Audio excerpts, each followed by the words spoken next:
In this video, we're going to take a look at section 1.1, which is on equations in one variable. So just to recap some concepts that you probably are familiar with, but just want to make sure everybody's on the same page as we begin this college algebra course. A variable is a letter that is used to hold the place of an unknown number. So I will occasionally get comments about people's feelings about math. And one comment I'll hear sometimes is, math made sense to me. I liked math when it was about numbers. But as soon as there was letters, that's when, I kind of lost track of things and it didn't make sense anymore. And my first thought is always, but the letters are numbers too. They're just numbers that you don't yet know. So it's a situation where you know the math that needs to be done, but you don't know what numbers you want to do the math on.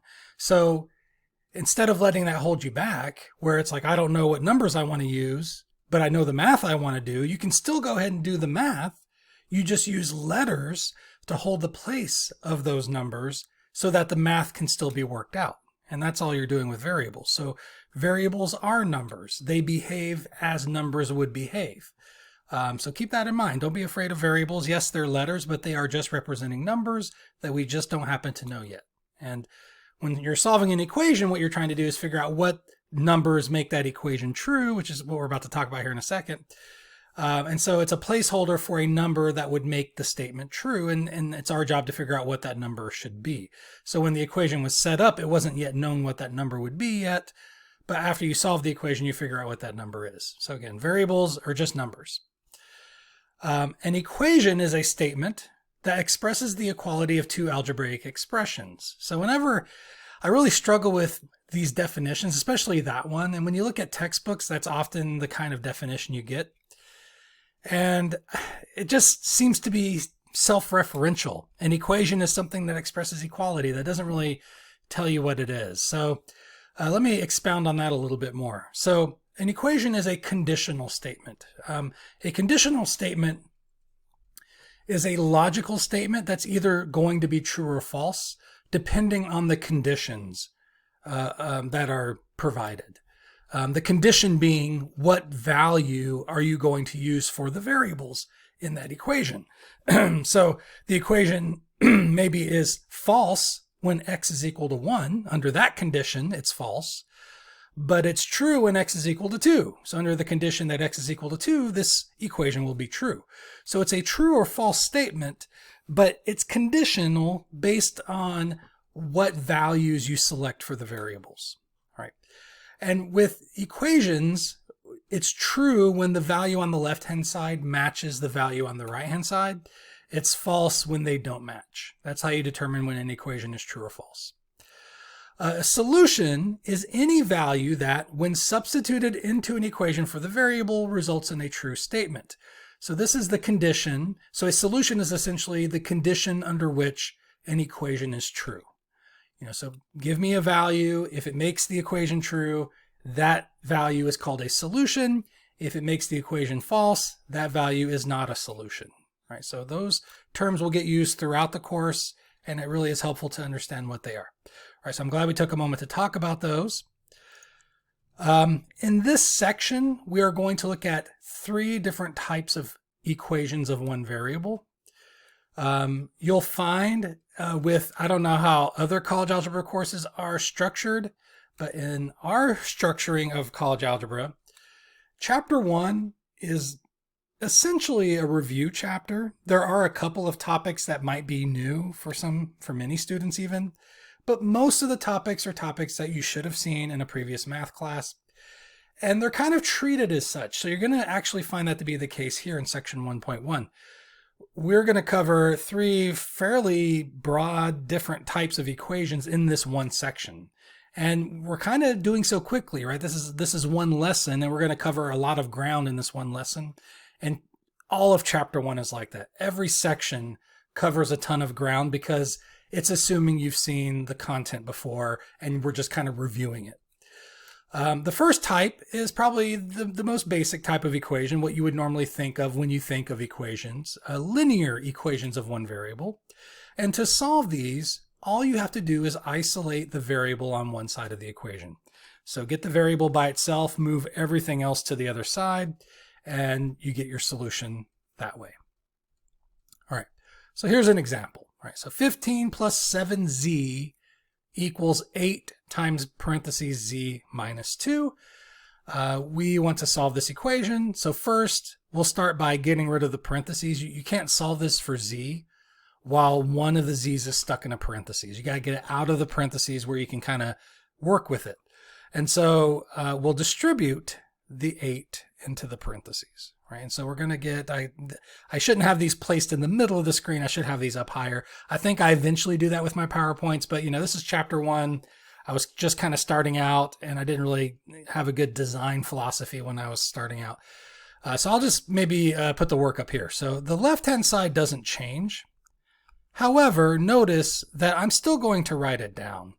I find when I watch students work out equations on their own paper, if something isn't changing, they don't like to rewrite it. And I just find people try to be really minimal about the amount of writing that they have to do when they're doing math anyways. And that maybe isn't the best approach. What you really want to go for is not minimizing the amount of writing. You want to go for maximizing clarity. You want your work to be easy to follow, easy to read, easy to understand. That way, if you do end up making a mistake, you type the answer into Math Excel and it ends up being wrong. Because you write out your work clearly, you can go back and maybe catch where you made the mistake. Whereas if you're not writing anything down at all, if you're leaving certain things out and only writing down the things that change, it might be hard to review your work. And by being clear and writing everything down, you're less likely to even make mistakes. So you might not even have to go back and check your work very frequently if you're writing it down clearly and completely. All right, so we distribute the 8. We get 8z, because 8 times z will be 8z. And then 8 times negative 2 is going to be negative 16. All right, so now that we have z out in the open, we can work on getting z to one side, everything else to the other side. There's kind of two paths we can take. They converge later to the same answer, but I prefer to focus on the variable first. That's really our focus, is to get z by itself. So I work on that first, and then I work on the numbers second. So now it's pretty common to want to get z to the left-hand side because we like to see z equals blank. But I see, looking ahead, that if I am going to have z on the left-hand side, I'll have to subtract the 8z over here, and it's going to come out negative, which isn't the worst thing in the world. It's manageable. But if I go with z on the right-hand side, I can avoid that negative sign. And so it'll just be a little bit easier and I'm less likely to make a mistake if I just avoid having it be negative. So that's why I'm making this choice here, to subtract the 7z, to eliminate it from the left-hand side. I'll subtract the 7z, I'm having trouble talking for some reason, on the right-hand side because I have to balance it out. So think about the motivation here, right? It's pretty common to say I'm moving the 7z to the right-hand side, and I say that all the time too, but at least when I'm first starting off teaching a class, I like to be a little more careful about how I word that. So really what I'm doing here is I don't want z on both sides of the equation. I'm going to get rid of it from one side of the equation. So I want to eliminate z from the left-hand side of the equation. That's the choice I made. To eliminate this z, I will do the inverse operation. So this is adding 7z. I will subtract 7z, and that'll cancel it out. So it'll be gone from the left-hand side. But the rule with equations is that whatever you do to one side of the equation, you have to also do to the other side. So if I subtract 7z from the left-hand side, I need to also balance it out by subtracting 7z from the right-hand side. And so that's why it shows up over here. All right, so on the left-hand side, all that remains is the 15. So I'll just copy down the 15. Here, I'll just combine like terms. So another thing I like to kind of be clear on is I'm subtracting 7z from the entire right-hand side, but it only will impact this one term because I'm going to combine like terms. So I just put it underneath the term that it affects. But I am really applying this operation to the entire right-hand side. 8z minus 7z. I wish it wasn't z. I'm really having trouble with saying that for some reason. Those combine together to give me z, right? 1z if you want to put a 1 in front of it, but minus 16. That'll get copied down. All right. And this is really a nice thing to get because there's no numbers here. There's no negative signs. So there's only one step left, which is to get z by itself, I need to get rid of the minus 16. I can cancel it out by adding 16 to it, right? So that zeroes it out. But if I add 16 to the right-hand side, I have to also add 16 to the left-hand side. And so when those combine together, I get 31 equals the z gets copied down. And so that's solving the equation. It's the same if you want to flip it around the other way. If you prefer to have z on the left-hand side, these are the same thing. And so when you type your answer into Math Excel, when it's set up like this, you don't want to type in the z equals part. You just type in the 31, and that will be the correct answer. Right? So that's a nice, easy way to start out. Right? But it's not going to stay that easy, unfortunately. It's going to ramp up in difficulty pretty quickly here. And so you can see with this example. So this is still at the beginning of the homework. You know, within the first 5 or 6 problems, you're going to have a problem like this. And it's a more challenging problem, to be sure. However, there is a nice method for managing this situation. So the situation I'm referring to here is all the fractions that are in the equation. So we have 1/4 x plus 1/2 equals 1/8 x minus 1/3. You can leave those fractions in the equation and just deal with them as necessary.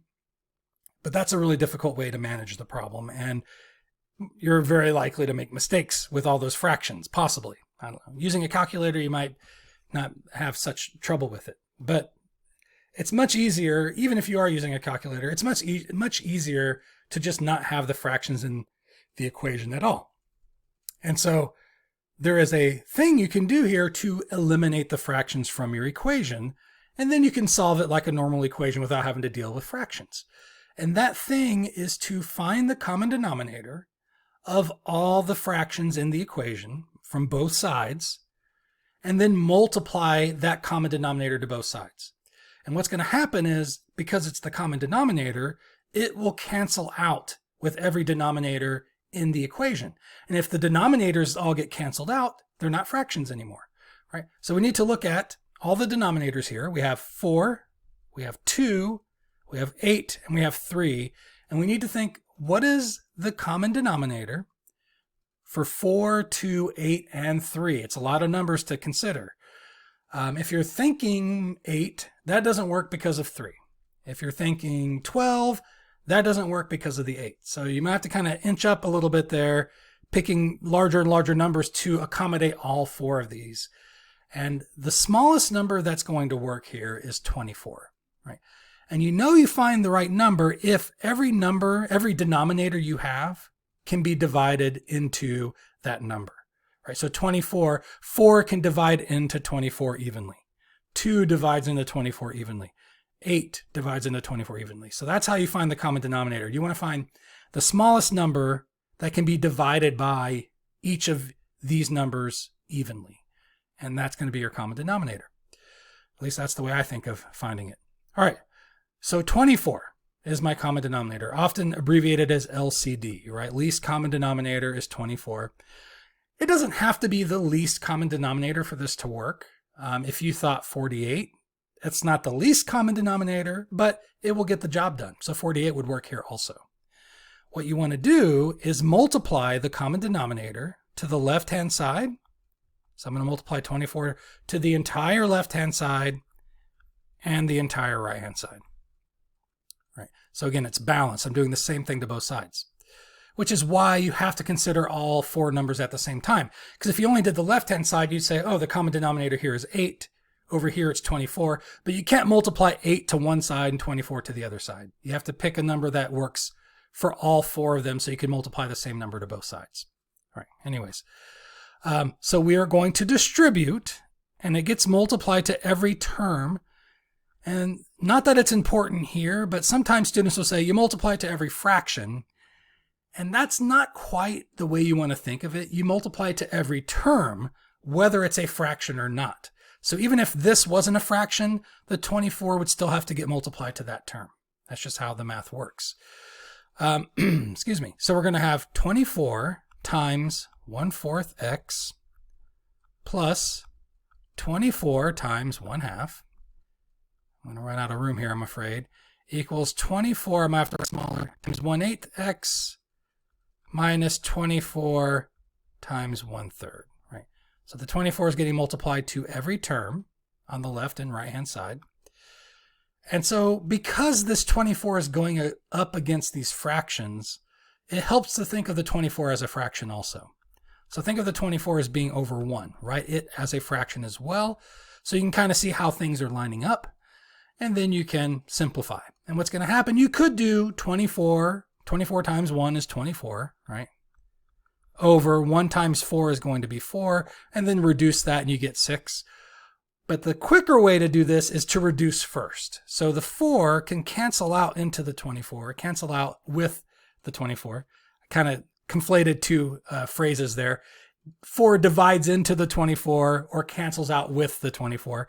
Either way you want to think of it, you should have a 6 left over when the 4 cancels out with the 24. And you'll have a 1 left over here because the 4 got completely canceled out. And then you multiply together. You get 6 times 1, which is 6, over 1 times 1, which is 1. 6 divided by 1 is just going to be 6. And then the x copies down. Plus, same thing's going to happen here. We'll have the 2 canceling out with the 24, and we'll have 12 left over. Everything else is a 1, and so we'll just get 12 there. Equals, pause the video for a moment, see if you can figure out what the right-hand side should look like, and then resume the video to see if you got the right result. All right, so what you should end up with here is 3x minus 8. Excuse me, my voice kind of cut out there. Minus 8. Right, the 8 cancels with the 24, leaves me with a 3 there. 3 cancels out with a 24, leaves me with an 8 here. And that's how you get those results. And now you have an equation that is free of fractions, so you can more easily work through the rest of the problem. Right. So the next step is just like the problem we just did. We will get x on one side. This time, it makes sense to have x on the left-hand side. That way it doesn't come out negative. So I'm going to subtract 3x to the other side. And we'll get 3x plus 12 equals, now be careful about this, got a minus sign here that still stays with the 8, so we get a negative 8. Then we will subtract the 12 to the other side. So we get 3x is equal to negative 20. Be careful combining those numbers together. They're both negative, so they add, and the result's going to be negative. And then we divide by 3. And you might question yourself here. You might question the work you've done because you're probably thinking, wait a minute, how could that be the answer? It's not a nice answer. I can't write a 3 for some reason. Let's try that again. Okay, so we divide by 3 on both sides to cancel out that 3, and we get x is equal to negative 20 over 3. And so this is a sign of what to expect with this course. They are not going to give you the easy problems with the nice answers for half the course and then get to the harder problems later. They're going to hit you with the more difficult problems right away. All right, we have this equation that has a lot of fractions, and the answer did not come out nice either. The answer was a fraction, and that's the challenge you're going to be facing throughout the whole course. Don't expect to get easy answers and easy problems necessarily with this material. All right, so this would be the solution to the equation. I was going to say you could check your answer by plugging it in here, but of course that's going to be a lot of work confirming that the left-hand side matches the right-hand side, but with a calculator it's not too bad. Or you could check by typing it into Math Excel and it will let you know if you got the right answer or not. Notice the directions here. Type as an integer. That means as a whole number, which this cannot be written as a whole number, or a simplified fraction. And what they mean by that is make sure it's been reduced. I didn't mention it here because it's not possible, but if this was something like 20, maybe that's not a good example, 20 over, let's do this. If this is 20 over 6, they're both even, we could reduce it to a smaller numbers. We get 10 over 3. All right, so make sure you're reducing your fraction. Do not write it as a mixed number. That's not what they want here. They will count that wrong if that's what you do. So you just want to type in negative 20 over 3. Again, I can't write 3's for some reason. Let's try one more time. Okay. Move on to the next problem, or I guess next concept here. So there are different outcomes that you can get with these equations. The two that we've seen so far have been the more typical outcome. It's the case where you solve it and you get a solution. Those are called conditional equations because they're true under that given condition. You know, like if we go back to this equation is true under the condition that x is equal to negative 20 over 3. So this is a conditional equation. So on some of these homework problems, they're going to ask you, what type of equation did you just work with? And in this case, we would say we worked with a conditional equation. We solved it, we got an answer, that's conditional. Right? A conditional equation is an equation with a finite number of solutions. So most people have encountered the word infinite or infinity, and they're familiar with that term and they know how to say it. But I'm often surprised that many students have not encountered the opposite of that word, which is pronounced finite, which just means not infinite.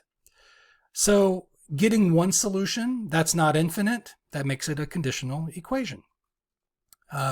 If you had 5 solutions, if you solved an equation and got 5 solutions, which would be a pretty tough equation, but if you only got 5 solutions, even though it's a lot of solutions, it's still conditional because it's not infinite, right? It's finite. It's 5.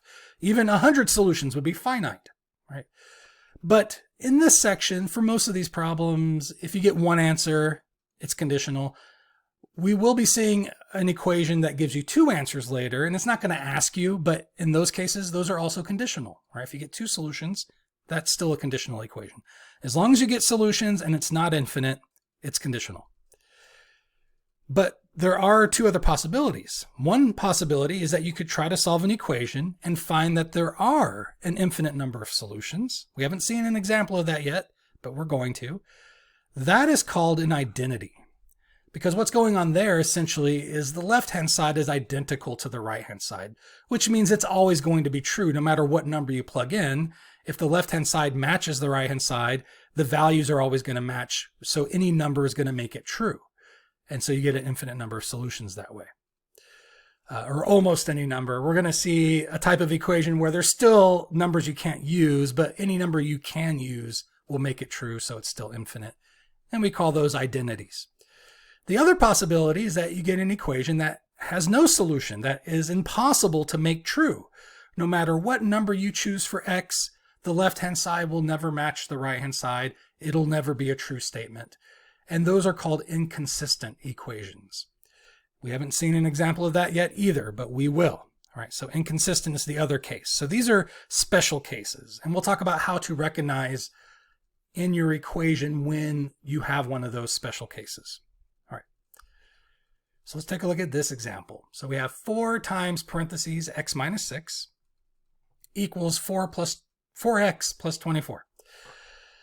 All right, so to solve this, this is very similar to what we did with the first example at the beginning of the lesson. I spent a long time talking about those terminology, like the words, the variable equation, all that. So not at the very beginning of the video, but when we started doing the math, right? The beginning of when the math started. Sorry, I feel like I'm wasting time talking about that. I should just focus on doing the problem. I'm sorry about that. All right. So anyways, it's very similar to that first example that we looked at. And we're going to approach it the same way. So while you probably are suspicious because I talked about those special cases, and now we're doing an example, you probably should be suspicious that this is going to be one of those special cases. There's no way to really know on the homework which one's going to be a special case and which one isn't. And so you just have to approach every problem the same way. Let's try to solve this and see what happens, right? And so we'll start by distributing the 4, right? You can't solve for x while it's stuck in the parentheses. So we distribute the 4, we'll get 4x, right? 4 times x is 4x. 4 times negative 6 will be negative 24. The right-hand side doesn't change, but I copy it here anyways, because I just want to be clear and consistent and thorough in writing out the problem. And then the next step Again, this is where my focus goes, is I want to deal with the variable first, and then I'll deal with the numbers, the constant terms second. I want to get all my x's on one side of the equation. So I will get rid of the x from the right-hand side by subtracting 4x. That'll cancel it out from the right-hand side. But to balance out that operation, I have to do the same thing to the left-hand side. All right. And so here, clearly those cancel out, and we end up with 24 on the right-hand side. But sometimes students just can't let go of that variable, or they're just not used to it disappearing like this. And so I will oftentimes get students that still write an x here. Like that's just what they expect to see, so they're just going to write it there anyways. But if it cancels out from the right-hand side, right, 4x minus 4x, x is just gone. It disappears. It's going to happen over here also because it's the same situation. 4x minus 4x, the x's are just going to go away. So let me just erase that x I just wrote. It disappears from the left-hand side as well. And what we're left with is negative 24 on the left-hand side. And so let me write that over here. We got negative 24 on the left-hand side, positive 24 on the right-hand side. So this is how you know when a special case is occurring. In solving the equation, if your variables completely disappear from the entire equation, they just vanish, then it's going to be a special case. And either you have infinitely many solutions or you have no solutions. So it's really polar opposites here. It's going to be one opposite or the other. And the way you know which one it should be is by looking at the result that you get after the variables have vanished. Here I'm getting negative 24 equals positive 24, which is a false statement. Right? That is not true. Negative 24 does not equal positive 24. And so the way I like to word this is I say, this is always false. Negative 24 will never equal positive 24, which means the original equation is always false. No matter what you plug in for x, it's always going to be false also, because these are equivalent statements, right? Whenever you take an equation and you manipulate it and you solve it and you do things, to the left-hand side and the right-hand side, as long as you balance it out, each resulting step is equivalent to the step before it. And so negative 24 equals positive 24 is logically equivalent to this equation. 4 times x minus 6 equals 4x plus 24. These are logically equivalent to each other. If this is always false, this will always be false. So no matter what I plug in for x, I can never make this equation true, which means this equation has no solutions. If this comes out as true, then this is always true, which means my original equation is always true, in which case we have infinitely many solutions. So that's how you tell the difference. The variable disappears. If it's false, it's no solution. If it's true, it's infinitely many solutions. All right, so no solution. So we have a lot of options down here. Which option do I want to pick? They don't usually word it in this way, and the wording will change slightly from problem to problem, but in this case, they're calling it the empty set. The solution set is the empty set. That's the case where there's no solution. And then it's not on the screen, but it's in the directions. Identify the equation as identity, inconsistent, or conditional. And in this case, if there's no solution, that means it's inconsistent. And that's the option you would want to pick in Math Excel when you're answering the question. All right, so going back to this, it's an identity if, well, let me kind of put it like this. The variable, if the variable in your equation disappears and the result is, let me scroll down here.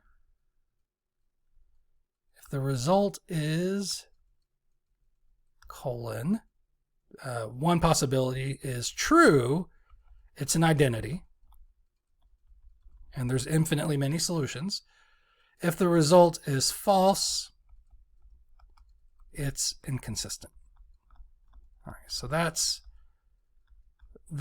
probably the simplest way I can think of breaking it down so that you just sort of have a rule to follow. So I try to teach and in multiple layers. I know some students just want to know, how do I get the right answer? They're not really interested in understanding the math. I'm not saying that's you, but some students do approach math that way. They just really don't care about it. And they just want a rule to follow and they say, give me a rule that will get me the right answer. And then that's what I'm going to do. And I'll get the right answer that way. So that's what I have on the screen now. This is the rule. If the variable disappears when you're solving the equation and the result is true, it's an identity. If the result is false, it's inconsistent. And you can just memorize that as a rule, and that will give you the right answer. And if that's the way you want to approach learning math, I'll try to accommodate you as much as I can. However, I obviously can probably tell I don't think that's the best approach. So the other layer that I try to teach on is understanding. Like I don't just tell you how to do a problem. I tell you why we do the problem that way as much as I can. And I think by understanding why we do problems the way we do, that you'll do better with the material, and that you won't have to memorize the rule because you'll just understand why the rule works the way it does. So you won't have to even think of it as memorizing. You just understand it. And understanding is always more reliable than memorization. And I had to learn this the hard way as a student myself. So my first academic track in college was really more physics related, but I really struggled with the physics. And I remember I had a teacher one time that made this same point to me, and I found it very valuable, and it took me a long time to really realize it. And so maybe you can only really realize it through experience, but because he would let us have a crib sheet, a cheat sheet on our tests where we could just write down formulas and equations and whatnot and examples. I'd write down as much as I could, but he would say, this sheet is not going to, and it was a pretty tough physics class. It was electromagnetism. It was a tough class. He's like, this sheet's not going to help you. You can write down whatever examples you want. The problems on the test are going to be different. And if you don't understand the concepts, then the examples are not going to help you. If you memorize these problems, that's not going to help you with, doing the problems on the test. And so I guess that's a little bit of a different point than I was just making. But the point I was trying to make is your memory can fail you pretty easily. Memory is notoriously unreliable. But understanding is more reliable. It's more consistent. So if you memorize the rules, you might forget which one's which. One's true, one's false, but you might get them backwards because you don't really understand what's going on. But if you take the time to understand it, then your understanding will stick with you. It's not going to let you down because you just understand the material. So strive for understanding. I know that, with all your classes and everything, it might not be possible to understand everything that's presented to you in all your classes, but strive for understanding and then use memorization sort of as a fallback when you maybe run out of time or something. So, all right. Anyways, I might cut that out of the video. That's a little bit of a digression. So that's one type of problem that you're going to see on the homework. Linear equations of one variable. Here's the second type. And the most challenging type in this section, and so you don't feel too bad about struggling with this material, one of the most challenging problems in the whole chapter, honestly, and we're already going to do that kind of problem at the very beginning of the chapter, but it's a pretty challenging problem. And these are rational equations. So let me show you what one looks like, and then we'll come back to the steps. So this is what you're dealing with. It's a tough equation. It's fractions, which we dealt with earlier, but the worst kind of fraction where you have variables in the denominator. That makes them really difficult to deal with. And so we're going to talk about that process. All right. So to solve a rational equation, like you just saw on the screen, the first step is to, I guess, maybe find the LCD. So it's actually the same approach we used before.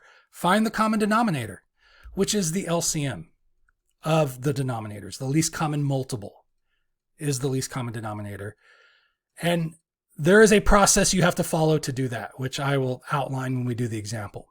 So find the common denominator first and multiply it to both sides of the equation. That's step one. Step two is to simplify.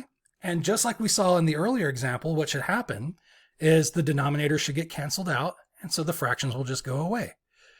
So you simplify, the fractions should be eliminated because the denominators go away. And then you solve the resulting equation, which will be a linear equation. And then step 4 is actually, you might say, oh, check your answer, which is something we always say to do. But in this problem, you have to check your answer. I'm not giving you advice here. The answers you're getting from this process are not 100% trustworthy. The process is not infallible, right? It can allow answers to slip through that actually don't work in the original equation because they make you divide by 0 and therefore they're not valid in the equation. They don't actually work. So we have to check that our solution does not cause a division by 0 in the original equation. We have to check that. And if we find that our solution does cause us to divide by 0 in the original equation, we have to throw that solution out. So that means we can't use it. And if that's the only answer you got and you have to throw it away, that means there's no solution to the equation. All right, so that is the process. So I'm trying to think, should I write it here or on the example? Let's just do the example, I guess. All right, so here we have 1 over x minus 3 minus 1 over x plus 3 equals 6 over x squared minus 9. To find the least common denominator, the first thing you will have to do is factor your denominators. To find the common denominator when there's variables involved, you have to look at the factors of those expressions to put the common denominator together. So this leads to another important point that I need to make about college algebra as a course. There are certain things that you are expected to know how to do, being a college algebra student and having made it to this course. And one of those things is factoring. We are not going to teach you how to factor in college algebra. You are assumed to already know how to do that from your previous math classes.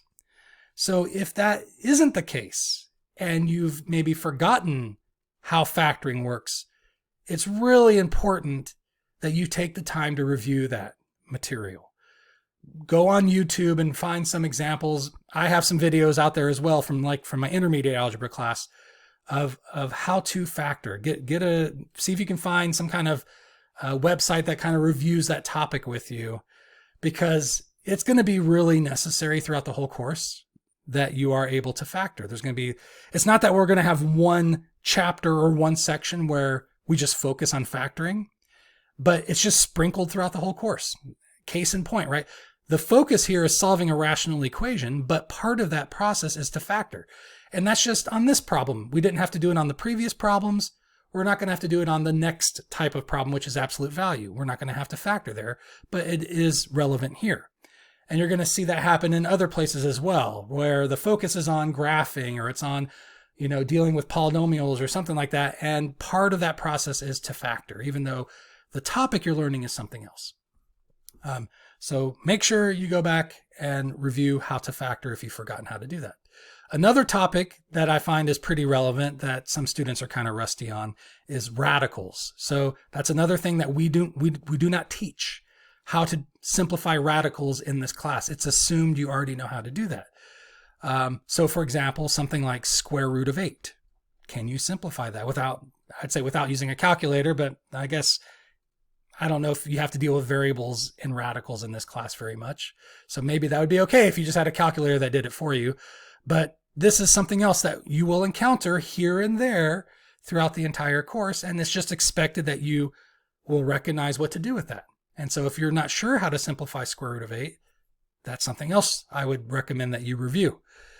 But factoring first and foremost, really important to this class. And it's important that you're able to do that. So here, x minus 3, you can't factor it. It's already as simple as it can be, which what I like to say in this circumstance is it's its own factor. It can't be broken down into other factors, so it's its own factor. X minus 3 is the factor in this denominator here. Same thing with this. X plus 3 is the factor in this denominator here because it cannot be broken down into other factors. X squared minus 9, however, can be factored. So what I'm going to do is rewrite the problem. 1 over x minus 3, that can't be factored, so I'm just going to copy it over. Minus 1 over x plus 3, same thing there, equals 6 over this can be factored. X squared minus 9 factors using a formula. It uses the a squared minus b squared formula. Factors as a plus b times a minus b. In this case, instead of a, we have x, so it's going to be x plus, and instead of b, we don't have 9. That's what a lot of students will say, oh, we have 9 instead of b. We have 3, right? Because 9 is 3 squared. It's 3 here instead of b being squared. So it's going to be x plus 3 times x minus 3 is how that one factors. And so the factors of this denominator are x plus 3 and x minus 3. All right, so that's the first step to finding the common denominator, is factor those polynomials if they can be factored. Then to put your common denominator together, what you do is you take every factor that occurs. It doesn't have to be shared in common necessarily. Any factor that you can find in your denominators needs to be present in the common denominator. And so we have a factor of x minus 3. That needs to be in our common denominator. And we have a factor of x plus 3. And you just write each one once. So even though x minus 3 occurs twice in my denominators, I only write it one time in my common denominator. All right, and I'm really unhappy with how I just have the worst time with writing 3's for some reason. I don't know why. It's not just this setup. It's not just doing it digitally. It's a problem on paper for me as well. I always feel like I don't write my 3's very well. Okay, I guess I can't fix a plus sign either.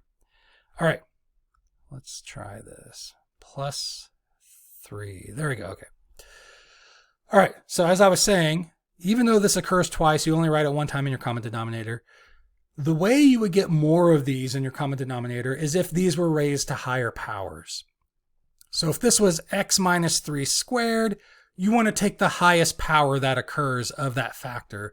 So then you would use it, you would do squared up here, right? You would use the same power in your common denominator. But that probably won't happen in any of these problems that you're dealing with. That's kind of a rare case that you don't see very often.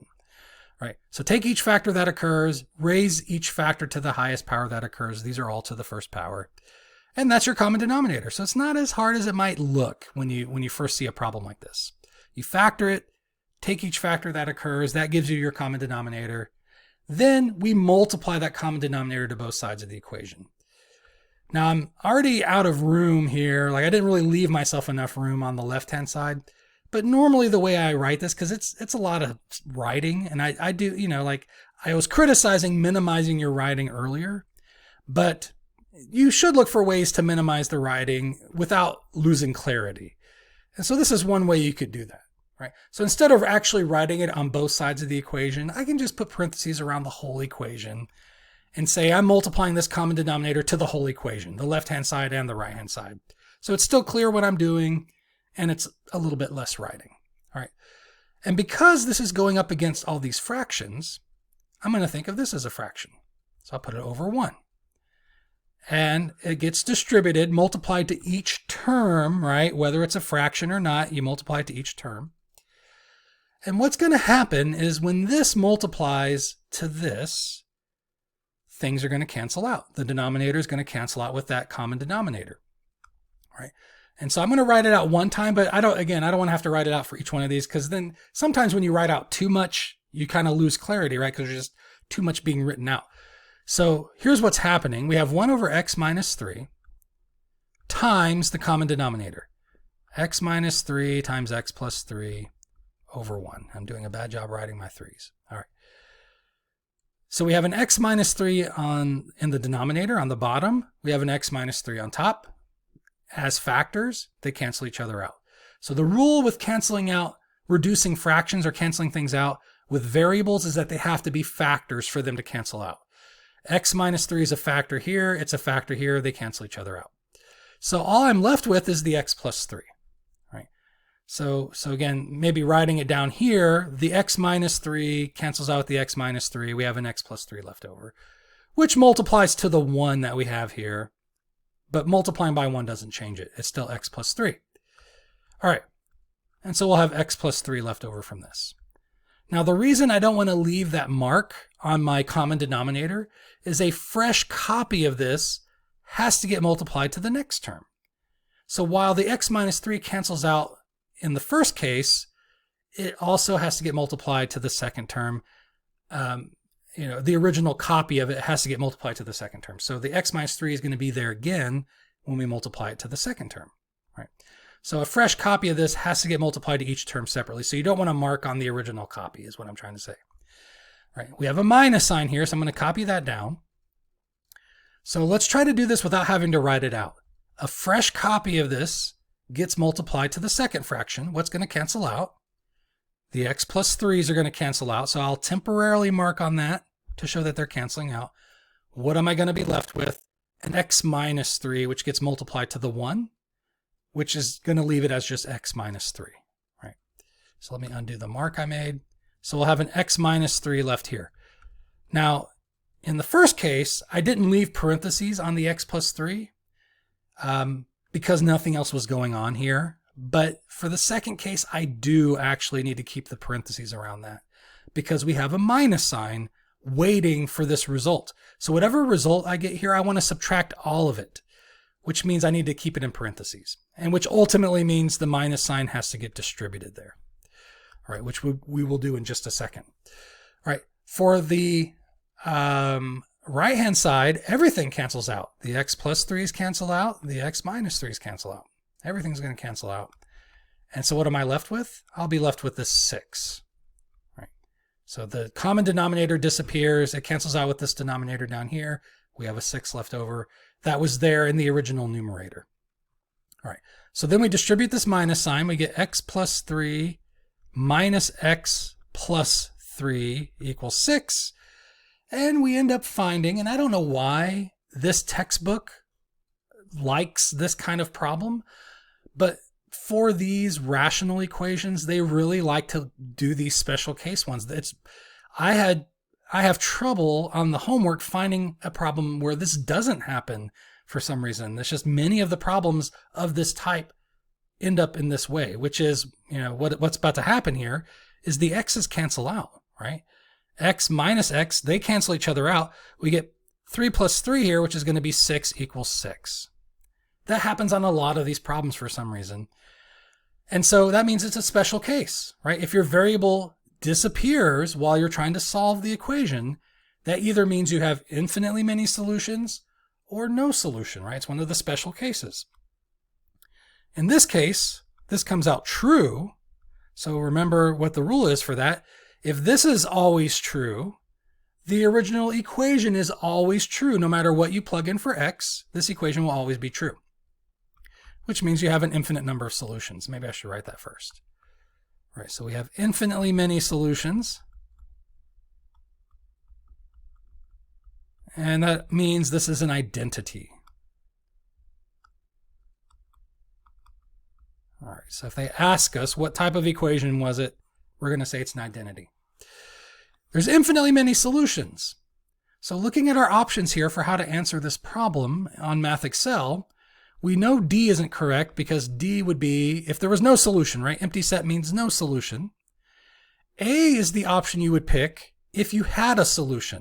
You would type it into the box, right? Saying the solution set is this set of numbers, and you would type those numbers in there. That's not the case here either, right? Because there's infinitely many solutions. I can't type infinitely many numbers into this box, right? So we don't want to use A either. So that leaves B or C. You might say, well, why is there 2 other options if there's only one other possibility? Well, these are both infinitely many solutions. C is the case where there's infinitely many solutions and no restrictions on that. So if it was any number would work and you didn't have to worry about any numbers that you plugged in, then C would be the answer you would pick here. So for B and C, these are both infinitely many solutions.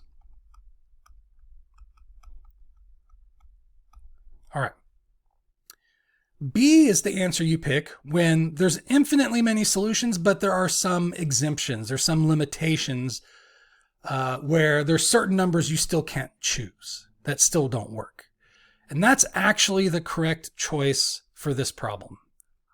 So we actually want to choose option B, so C gets eliminated here. B is the correct choice here because there are still numbers that we cannot use. Even though infinitely many numbers work to make this equation true, there's a couple of numbers that we still can't use in this equation because it would make us divide by 0.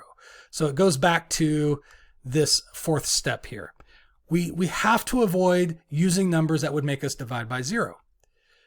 So what numbers would make me divide by 0 here? Well, if I look at this denominator, I cannot plug a 3 in here. X is not allowed to equal 3 because 3 minus 3 would be 0. And then I get 1 divided by 0, which is going to break the equation. It's just not a valid number that I can use in this equation because it makes me divide by 0. So it doesn't lead to the equation being true. Right? If I plug 3 in here for X, I don't get a true equation, I get a broken equation. It just doesn't lead to any result at all. It just is undefined if I use 3. So 3 is off limits. I can use 4, I can use 5, I can use 6, but I cannot use 3 here. So 4 makes this equation true. 5 makes this equation true.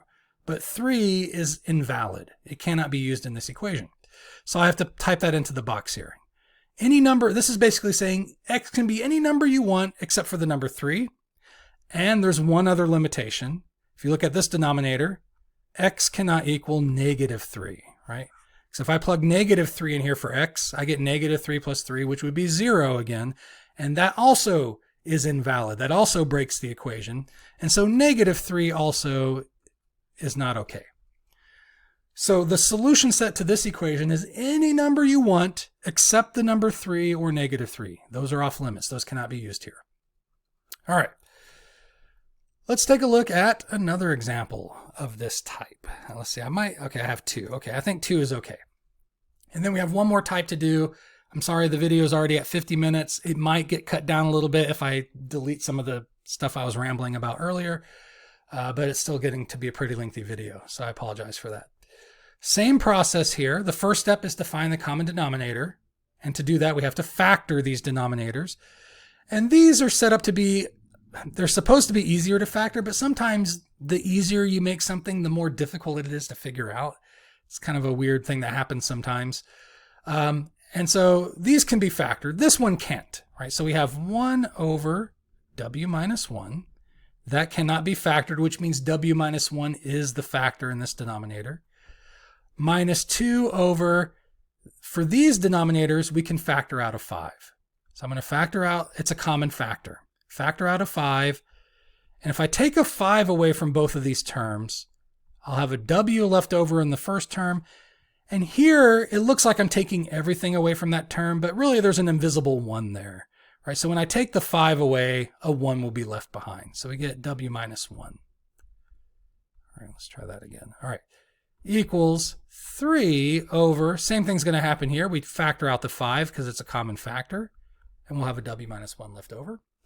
And so my common denominator, which I'll write over here, you take every factor that occurs in these denominators. W minus 1 is a factor. It occurs 3 different times, but we only want to write it once in our common denominator. And then 5 is a factor. So it's a little bit different than the factor that we had in the last problem, but it is a factor, even though it's just a number. And so we also need that in our common denominator. Otherwise, if you don't put the 5 here, the 5 is not going to get canceled out, which means you'll still have a fraction. But it'll be a nicer fraction, but it'll still be a fraction, which we don't want, right? So you want to have the 5 there as well. So that's my common denominator. Multiply that to both sides of the equation. Distribute it to the left-hand side and to the right-hand side. Think of it as being over 1, so you can kind of make sure everything's lined up properly, so you can kind of see what cancels out and what doesn't. For the first fraction, for the first term, when we multiply it, the w minus 1s are going to cancel out, and I'll have a 5 left over. So we get a 5 here. Minus, for the second fraction, the 5 and the w minus 1 cancel out, right? The 5s are going to cancel out. The w minus 1s are going to cancel out. And so I'll just have a 2 left over. So I apologize. I didn't actually mark it out, so maybe that would help. I don't know if it was hard to see why this was a 5. So let me go back to that. When you multiply this to the first term, the w minus 1s are going to cancel out. And so you see when those cancel out, you'll have a 1 times a 5 left over. 1 times 5 is going to give me 5. All right, so that's how you get 5 there on that. For the second case, you'll have a 2 left over, right? Because the 5 and the w minus 1s both cancel out, and so all you have left is a 2 equals, on the right-hand side, same thing happens. The 5s cancel out, the w minus 1s cancel out, and you'll have a 3 left over.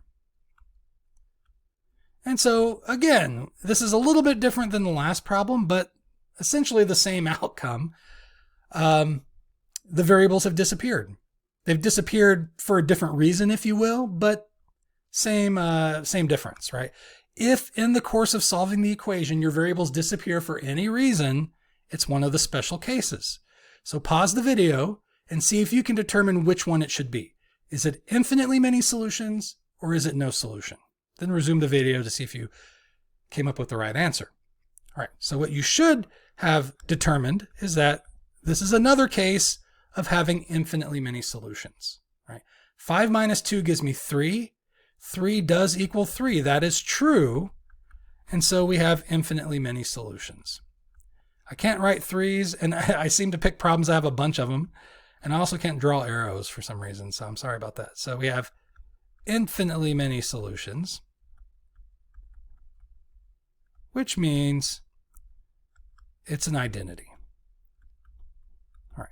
So when I ask you that, it's not on the screen, but Math Excel, once you answer this part of it, it's going to give you a second set of things, options. And on that second set of options, you want to choose identity. But for the first set of options, what are you going to choose? So again, pause the video. This is very similar to the last example. So this will be a good chance for you to check to make sure you're understanding the material correctly. Pause the video. Which of these 4 options are you going to choose? And what details are you going to provide with the option that you pick? So pause the video, see if you can figure it out, and then resume the video to see if you got the right answer. So what you should end up with is, or what you should have chosen is option B, right? Because again, B and C are both for infinitely many solutions, but B is the option you pick when there are limitations, and there is one limitation here. What number is W not allowed to equal in this equation? There's one number that doesn't work. What you should have determined is that it's the number 1, right? So if you look at, you want to look at all of your denominators, but all of them have the same variable factor, which is W minus 1. And the number that would make that equal 0 is the number 1, right? If you pick 1 for W, 1 would make this equal 0, right? 1 minus 1 gives me 0. Then I'm dividing by 0. Same thing here, right? If I plug in a 1 here, 1 minus 1 would again give me 0. 5 times 0 is still 0. So you're dividing by 0. So it's the same limitation in all 3 of these denominators. 5 is not a limitation here, right? You can plug in W equals 5. You get 5 minus 1 here, which is 4. 4 times 5 is 20. It's a fraction, but it's fine. It produces a result. 1 does not even produce a result. It's undefined. It doesn't lead to a true equation because it doesn't lead, or I shouldn't say equation, it doesn't lead to a true statement because it doesn't lead to any statement at all. It just breaks, right? But plugging in 5 is fine. So 5 is okay. 1 is not okay. So the only thing you should be typing in here is the number 1. All right. Let's move on to the last type of equation, absolute value equations. Before I talk about what we're doing here, let's talk about why we do that. So again, there's two layers to how I teach. One layer is here's the rules, here's how you get the right answer. If that's what you care about, I do provide that information, and that's what you see on the screen right now. But I want you to understand why that process exists. So let's look at this example real quick. We have the absolute value of x equals 5. Now, if you remember, absolute value has a peculiar property, right? So the absolute value of 2 is equal to 2. What about the absolute value of negative 2? What is that equal to? It's also equal to 2. So the peculiar property with absolute value is that it always comes out positive. If the number's already positive, it stays positive. It doesn't make any changes at all. If the number's negative, it switches it to positive. The reason it does that is because the absolute value of, let's say, negative 2, for example, is asking how far is negative 2 from 0? That's what the absolute value is literally doing, mathematically speaking. So I don't know if that sounds a little bit like a contradiction. I said that's what it's literally doing, mathematically speaking. I don't know if that literally and mathematically, I don't know if they're contradictory or not. But that's what the absolute value is, mathematically speaking. Maybe that's a better way to put it. So it's known for, oh, it just makes everything positive. But what it's really doing is measuring a distance from zero. So if you think about the real number line, here's 0 on the real number line. -2 would be to the left of 0.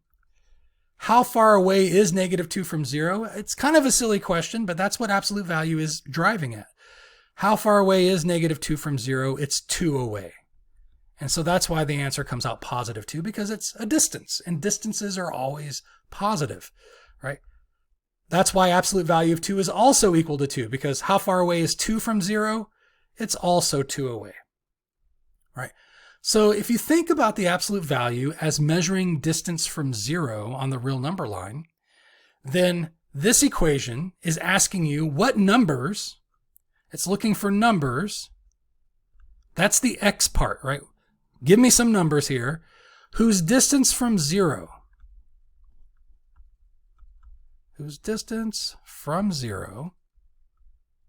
that's the absolute value part, right?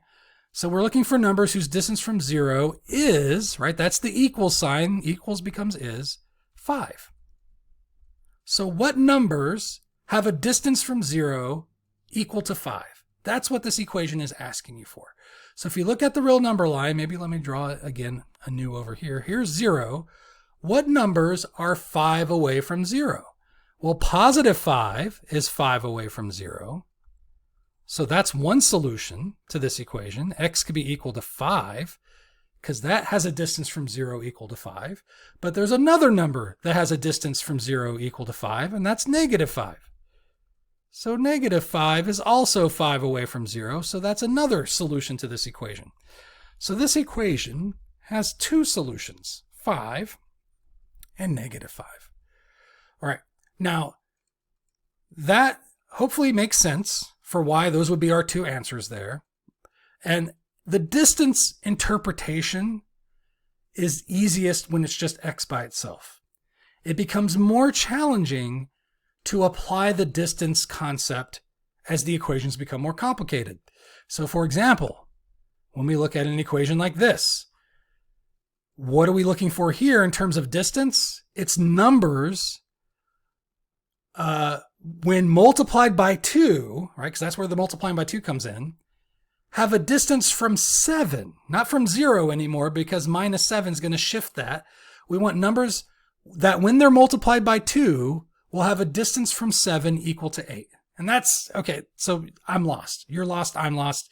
It's more challenging to apply that distance concept when the equation becomes more complicated. So what we want to do instead is notice the pattern here where the distance application makes more sense, and then apply that pattern to the equations as they become more complicated. The pattern here is that the absolute value equation becomes two ordinary, regular, linear equations. And the way you get those two equations is the first equation is just an exact copy of the original. It's just x equals 5 again, just without the absolute value. The second equation, the left-hand side doesn't change. That's one thing that students seem to really struggle with. They want to make changes to the left-hand side. That doesn't happen. Do not change the left-hand side. The only change you have to make for the second equation, and maybe I should use a different color here since this is all blending together. The only change you make for the second equation is to make, and I can't draw arrows for some reason, is to make the right-hand side negative, right? And so the left-hand side doesn't change. You just make the right-hand side negative. That's all you got to do. And that's going to be your second equation. And then from there, you get your two solutions, right? And so that's what these steps are outlining, is that pattern. In order to apply that pattern, you first have to have the absolute value by itself. So that will normally be the case, but not always. So make sure that you arrange the equation so that the absolute value is alone first. Then you split the equation up into two normal linear equations. The first equation is exactly the same as the original, but without the absolute value. The second equation is also exactly the same. You don't make a lot of changes. It's really going to be exactly the same again, but you take the negative of the right-hand side. Then you solve both of those normal equations for x, and that's how you get your solutions to the absolute value equation. All right, and so that is the process we are going to follow. All right, so let's take a look at this equation here. We have the absolute value of 2x minus 7 equals 8. So we're not going to try to figure it out by looking at distance from a number. We're going to follow that pattern that we noticed. So first, make sure the absolute value is by itself, which it is in this case. So it's already by itself. So step 1, already done. Step 2, we're going to split this equation up into 2 normal ordinary equations. The first equation will be an exact copy of the original, just without the absolute value. So we get 2x minus 7 equals 8. That's the first equation. That's going to give me my first solution. The second equation is exactly the same as well. 2x minus 7 equals 8, except that we take the negative of the right-hand side. So it'll be negative 8 instead of positive 8. One of the most common mistakes I see is that students want to put a plus 7 there as well. And that is incorrect. You're not going to get the right solution if that's what you do. Right? So left-hand side, don't change it. Only change the right-hand side by making it negative. And that will give me my second solution. Right? And so we solve each of these for x. Now that the absolute value is out of the picture, it's a pretty straightforward process. So the joke I like to, I don't know if it's a joke, but the point I like to make is the way you solve an absolute value equation is to rewrite it without absolute value. Absolute value really just gets in the way. It's a showstopper. It's absolute value is just hard to work with mathematically. So the way we almost always deal with absolute value is to rewrite the math so that the absolute value is not actually there. All right, so now I'm going to solve this without the absolute value in my way. Add 7 to both sides. We get 2x is equal to 15. Then we divide by 2 on both sides, and we get x is equal to 15 halves. Again, I know seeing the answer being a fraction might make you feel like you might have made a mistake, because shouldn't the answer be nicer than that? That's not the case anymore. You know, in college algebra, you cannot judge how correct an answer is based on how nice it looks. That's just not going to be a good judge of the correctness of an answer anymore. Same thing on the second equation. So here's a good way to check to make sure you've set it up correctly. You should be doing the same exact steps on the second one that you did on the first one. We're going to add 7 to both sides again, right? Just like we did over here. If this step is different than this, you've set it up incorrectly. Now the answer is going to be different, but the steps are the same. Negative 8 plus 7 is going to give me negative 1. We divide by 2 on both sides, and we get x is equal to negative 1/2. And so these are my 2 solutions. All right, so you have 2 answers to type into Math Excel. The order you type them in doesn't matter to Math Excel. So don't think if it tells you you're wrong, it's because you typed them in the wrong order. It doesn't have to be in numerical order, so that would not be the issue. If it tells you you're wrong, there's another issue going on there. And make sure you use commas to separate your 2 answers. And don't put parentheses around it. So it should look like this. 15 halves, comma, negative 1/2. Right? That's what you want to type into the box. All right. Another way to think about why this makes sense would be to imagine if you were to cover this up with like a blank index card or something. And I asked you, what number do you want to have here in place of the green blob to make this a true equation? Right? So I have a green blob in place of this mathematical expression. What number could I put here in place of the green blob that would make this true? Well, if you put an 8 here, the absolute value of 8 would equal 8. So that's one way that this would be true. But another way you could make this equation true is to put a negative 8 here in place of the green blob, right? Because the absolute value of negative 8 would also equal 8. So there's 2 ways to make this equation true. Either the green blob has to be 8 or the green blob has to be negative 8. So how do you get that to be, how do you get this to be an 8 or a negative 8? That's exactly what you're investigating here. So either this needs to be an 8 or this needs to be a negative 8 for this equation to be true. When does 2x minus 7 equal 8? you don't want to have to guess to, you don't want to guess to figure that out. Set up an equation and let the equation tell you. That's what we did here. We took 2x minus 7. When does that equal 8? Well, let's set it equal to 8 and solve. And this tells me that 2x minus 7 will equal 8 when x is 15 over 2. All right? I didn't have to guess to figure that out. I didn't have to do any hard work to figure that out. I just solved this equation to figure it out. When does this equal negative 8? Set up an equation and let the equation tell you. Right, so that's what we're doing there. All right. And so I guess I forgot to number my steps, but this was step 3, right? Solve for x. So again, that's another way of thinking about the situation. All right, let's take a look at a couple more examples and then we'll be done. I'm sorry for the length of this video. Here, the first step is not done for us. The absolute value part, which is right here, is not by itself. So you should not split this up into 2 equations yet, because it wouldn't make sense to do so. It only makes sense to do that when the absolute value is by itself on one side of the equation. So the first thing we have to do here is add 6 to both sides. So we get 3 times the absolute value of y plus 1 equals 6. And sometimes I find students are tempted to just distribute the 3 into the absolute value, which actually would be perfectly fine here. But if this was a negative 3, that would be perfectly not fine. I don't know how to say that. I was trying to think of a good dramatic way to say it, but it would not be okay to distribute the negative 3 into the absolute value. That would be completely wrong. You would get the wrong answer.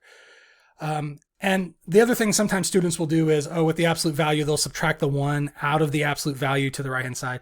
You can't do that either.